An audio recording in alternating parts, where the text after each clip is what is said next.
Assalamu alaikum to all the CSS aspirants, CSS candidates, and all the people who are willing to embark on the CSS journey. I am Raja Sheroz Abbas, and I appeared in CSS 2018, and Alhamdulillah, I fell into the office management group. I've been teaching online classes related to CSS, and I've also been giving CSS related coaching. और specially जिस subject के अंदर मैंने coaching की है, मैंने lectures दिए हैं, मैंने ट्रेनिंग्स दी हैं, वो है subject of criminology. Criminology was one of my optional subjects when I appeared in the exam, and I scored 75 out of 100 in this subject. Today, thanks to Ma'am Amara, on her special request, I'm trying to convey a technical side towards this subject. और आज इसकी video के अंदर basically जो मेरा journey होगा to whosoever is listening and watching this video, वो ये होगा कि CSS का जो सब्जेक्ट है क्रिमिनोलॉजी, इसको हम ट्रैक करें, इसके हम एक टेक्निकल साइड देखें और इस सब्जेक्ट के ऊपर जितना मेरा सिंस 2018 जो नॉलेज अमास हुआ है, जो मैंने इसके अंदर एब्जॉर्ब किया है, जो टिप एंड ट्रिक्स देखी हैं, जो इसकी एक टेक्निकल साइड देखी है, इसको वे ऑफ अप्रोच देखी है, वो मैं आप लोगों से एक ब्रीफ वे के अंदर शेयर करूं. तो before we get started with the subject, सबसे पहली इंपॉर्टेंट चीज़ ये है कि I will like to start with the fact कि इसका मैं थोड़ा सा आप लोग को इंट्रोडक्शन दूंगा व्हाट दिस सब्जेक्ट इज़. 2016 के अंदर FPSC ने अपना सिलेबस रिवाइज़ किया. जब उन्होंने अपना सिलेबस रिवाइज़ किया, उसके अंदर उन्होंने कुछ सब्जेक्ट्स इंक्लूड किए, जिसके अंदर से criminology was one of the subject that they included as an optional subject. Since 2016 ये सब्जेक्ट कंटिन्यूड रहा, लेकिन आफ्टर 2017 एंड 18 इस सब्जेक्ट ने अपनी मशहूर बेसिस के ऊपर पेस पकड़ी. वो क्यों पकड़ी? उससे पहले अगर आप किसी भी CSS एस्पिरेंट या कैंडिडेट का अगर आप सब्जेक्ट कॉम्बिनेशन देखें या one of the most normal subject combinations देखें, आप देखते हैं कि इंटरनेशनल रिलेशंस एक बड़ा कॉमन सब्जेक्ट है जिसको बहुत सारे लोग ऑप्ट आउट करते हैं 200 नंबर्स का. उसके साथ उसको सप्लीमेंट करने के लिए जो एक सब्जेक्ट रखते हैं वो रखते हैं ILAW. But if you look at the marking trends, we see that ILAW has been very stagnant in terms of giving you good numbers. A very few people are able to score very good, but if you look at the graph, if you look at the statistics, ILAW has been stagnant. So after 2017 and 18, ILAW की replacement में criminology को बहुत weightage दी गई. ILAW की जगह लोग criminology को prefer करने लग गए. And since 2018 इस सब्जेक्ट के अंदर जो नंबर ऑफ अपेयरिंग कैंडिडेट्स हैं वो बहुत इंक्रीज हुए. More people started to opt out for this subject instead of ILAW. There were many reasons. Number one, it was a newly introduced subject. दूसरा ये था कि people wanted to try a different flavor and etc. So now let's talk about the course of this subject, जो कि second part है. Subject का course ना ही बहुत लेंथी है, ना ही बहुत शॉर्ट है. एंड आई वोंट से कि ये सब्जेक्ट इस तरीके का है कि आप ऑप्ट आउट करें तो बहुत आसानी से आप ये सब्जेक्ट कर लेंगे कोर्स के परस्पेक्टिव से. Absolutely not. It is a very neutral subject in terms of the course and etcetera. So the course is not a big deal. It is a very neutral course and you if you give it a particular amount of time with due concentration the course could be covered. Course की बात करते हुए मैं आपको थोड़ी सी इसकी एक side बताऊं कि इसके अंदर बेसिकली अगर आप कोर्स खोल के देखेंगे तो इसके अंदर 4 सेक्शंस हैं, 4 पार्ट्स हैं, part A, B, C and D. और हर टॉपिक के अंदर सब टॉपिक्स हैं और उन टॉपिक्स के अंदर मज़ीद जो उन्होंने उसको फर्दर फिल्टर आउट करके जो छोटी छोटी डेफिनेशंस, छोटे छोटे कॉन्सेप्ट्स, छोटे छोटे जो आपको थ्योरीज दी हुई हैं उनके ऊपर है कोर्स है. So how the exam is laid out is basically you get 1 question from each section. So total there are 8 set of questions जिसके अंदर से आपको 4 करने हैं और हर सेक्शन के अंदर से आपको वो 2 सवाल देंगे जिसमें से आपको 1 सवाल करना है. सो 4 सेक्शंस, 8 क्वेश्चंस, 4 की चॉइस है, तो हर सेक्शन के अंदर से 2 सवालों से 1 सवाल आपको उठा के सॉल्व करना है. Now what does that tell us?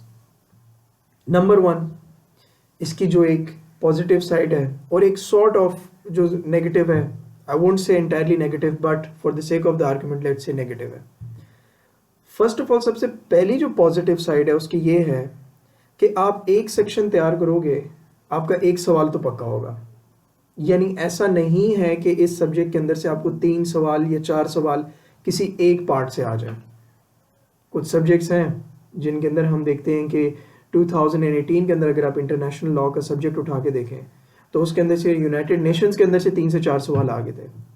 The rest of the course was as it is, लेकिन यूनाइटेड नेशन से रिलेटेड 3 से 4 सवाल आ गए थे। तो इस सब्जेक्ट के अंदर ऐसा कुछ भी नहीं होगा कि आपको किसी एक सेक्शन से या कहीं एक से अननोन सवाल नहीं आएंगे। आपको पता है कि 4 सेक्शन है, चारों अगर मैंने तैयार किए तो कम से कम मुझे सेंस होगी कि हर सेक्शन में से एक सवाल आना है। So you will always play safe with this subject. This is the positive side.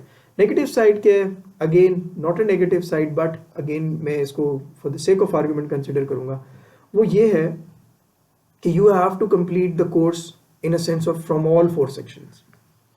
Section 1 का कोर्स करना पड़ेगा, 2 का करना पड़ेगा, 3 का करना पड़ेगा, 4 का करना पड़ेगा। You can not leave anything on chance. So that is how the course of the subject is, that is how the examination is conducted, that is how the entire questions are being basically asked whenever this subject is in the context. I will now come to the third part of this discussion और वो है इसकी technical side. How to obtain marks. Optional subject की जब भी हम बात करते हैं तो हम बात करते हैं कि अगर कहीं ना कहीं से हमने अगर अपनी CSS अटेम्प्ट के अंदर नंबर उठाने हैं तो वो होगी ऑप्शनल साइड। तो इसलिए ऑप्शनल साइड के अंदर हम जो अपने ऑप्शनल सब्जेक्ट्स उठाते हैं वो हम बड़े केयरफुली उठाते हैं और हम इस पर्सपेक्टिव से उठाते हैं कि हमने उनको पास नहीं करना बल्कि हमने उनके अंदर से नंबर ग्रैब करने हैं। पास करने वाला जो पर्सपेक्टिव होता है वो आपका कंपल्सरी के अंदर होता है। For example when you talk about ऐसे, when you talk about English composition जिसे प्रेसी भी कहा जाता है, या when you talk about Islamiyat, इन सब्जेक्ट्स के अंदर basically if you are not very good you go with the perspective कि यार at least I have to pass these subjects. But when it comes to the optional side, सबसे important चीज़ होती है कि आपने उन subjects का इंतखाब करना है, आपने उन subjects का selection करनी है जो कि आपको नंबर देंगे.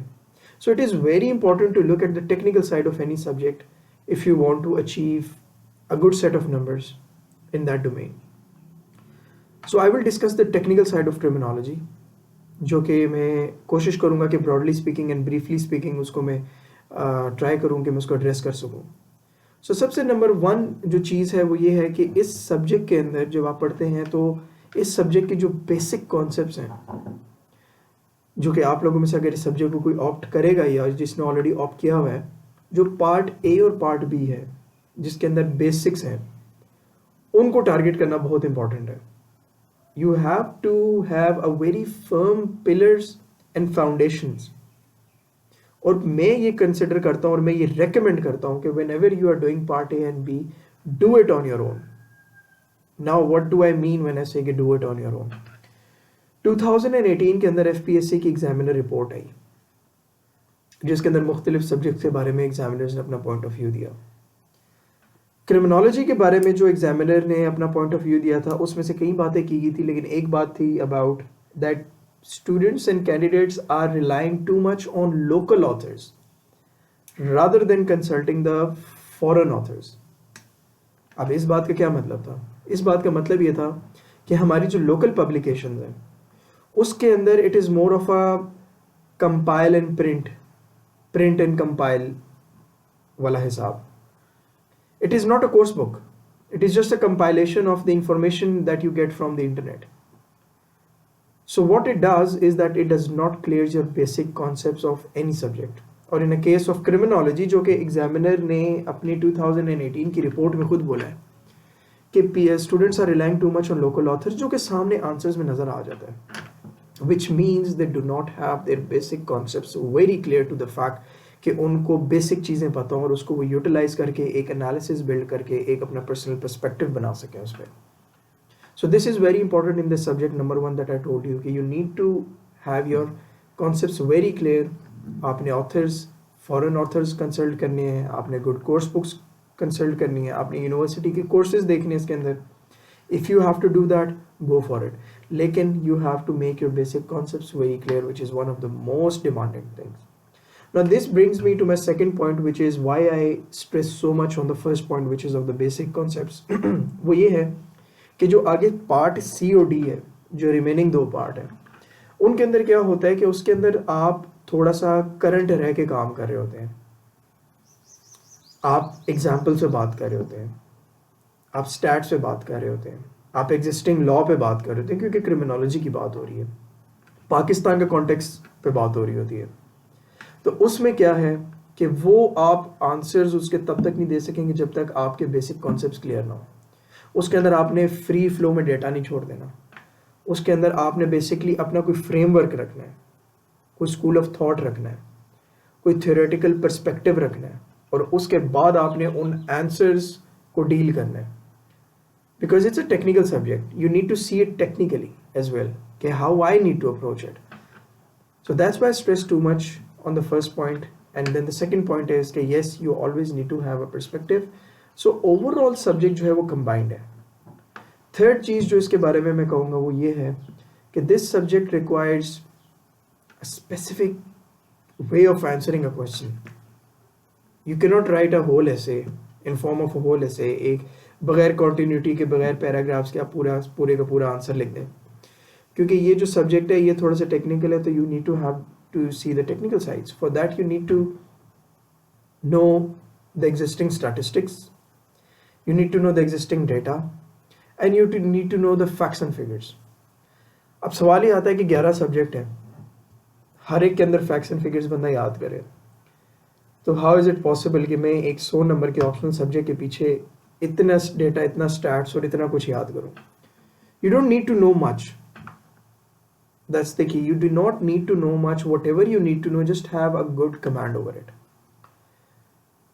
इतने फैक्ट्स याद मत करो. For example let me tell you, जिन लोगों ने ये सब्जेक्ट रखा हुआ और पढ़ा हुआ है, कि जब आप पार्ट सी और डी के अंदर जाते हैं, उसके अंदर और उससे पहले भी आप पाकिस्तान पीनल कोड पढ़ रहे हैं, आप क्रिमिनल प्रोसीजरल कोड पढ़ रहे हैं, तो जब आप ये लॉज पढ़ते हैं तो सॉर्ट ऑफ कुछ ना कुछ तो आपको लॉज याद रखने पड़ते हैं ना, कम से कम 5 से 6 या 8 से 10 रखने पड़ते हैं हर एक में से, ताकि आप अपने आंसर को रेफर कर सको. जुवेनाइल डेलिक्वेंसी के बारे में आप बात करते हो, तो जुवेनाइल जस्टिस सिस्टम ऑर्डिनेंस जो था, जो ऑर्डिनेंस था 2000 के अंदर, उसके थोड़े बहुत लॉज आपको पढ़ना पड़ते हैं, लेकिन पढ़ना लाजमी है. उस लेवल तक नहीं, लेकिन इसको पढ़ना लाजमी है. क्यों? क्योंकि जब आप आंसर लिखते हैं, आंसर को आपने सप्लीमेंट करना है विद फैक्ट्स एंड फिगर्स. हो सके थ्रो इन अ डायग्राम, हो सके थ्रो इन अ स्टैट्स, हो सके कुछ ना कुछ वहाँ पे बनाओ, कुछ ना कुछ उसका स्टैटिस्टिकल पर्सपेक्टिव दिखाओ, कुछ उसके डेटा का पर्सपेक्टिव दिखाओ. तो इस सब्जेक्ट के अंदर जब आप थोड़ा सा इन चीज़ों के थ्रू अपने आंसर को सप्लीमेंट करते हैं, तो what happens is that your answer becomes more better in a sense कि उसकी स्कोरिंग का चांस बढ़ जाता है. Because you are not only going logical, you are not only going from the perspective के अच्छा what I feel like, this is my analysis. Of course your analysis is very important and it needs to be there, लेकिन उस analysis के साथ अगर आप examiner को ये बताओ कि yes, this is my analysis, this is my perspective, this is how I comprehended the answer and how I delivered my point of view, लेकिन ये कुछ stats हैं, ये कुछ data है जो इसके बारे में मौजूदा वक्त में contemporary times में ये बात कर रहा है, और ये इसकी असलियत है. So when you combine these two, your own analysis and what's contemporary and what's existing about the question, then criminology का जो आंसर होता है, इस सब्जेक्ट का जो आंसर होता है, वो बड़ा स्ट्रॉन्ग होल्ड करता है. So all in all, these are one of the most basic things that I talk about of this subject. और of course when I do online coaching and I do online training, ये सारी चीज़ें topic by topic हम बहुत detail में चलते हैं, लेकिन on a request of ma'am हमारा, I was asked to make a video to give you some sort of a guideline. So whoever is going to watch this video, I hope it could benefit you in terms of understanding what the subject criminology is, how it needs to be tackled, and how this subject is usually done. Thank you.